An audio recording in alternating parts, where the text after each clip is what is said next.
In this video, I will show you how to change your avatar on Bolt or to add a profile picture to your Bolt app. So first of all, open up your Bolt app and from here navigate to the account tab all the way at the bottom right.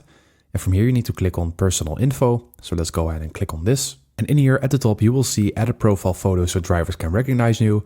So what you need to do is you need to basically click on this. And as you can see, I have not added a profile picture yet to my Bolt account. So this is a new feature for me. So this is the first time I'm adding a profile picture. But if you already have one, you can just basically change it by clicking on this. And then you will be asked to create a new photo. So let's go ahead and click on this and I'm going to show you what it looks like. And as you can see, it will ask us to take a selfie because this is the only way that you can actually change your profile picture on Bolt. That is by making a selfie so that your photo belongs to your account and that drivers are able to recognize you in real life. So go ahead and create this selfie. And after you've done that, you can just go ahead and click on this black button in here. So let's create it. And then you can click on confirm or you can just retake the photo.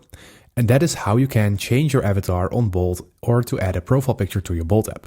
I hope this video helped you out. Please leave a like and consider subscribing, and then I'll see you in the next one.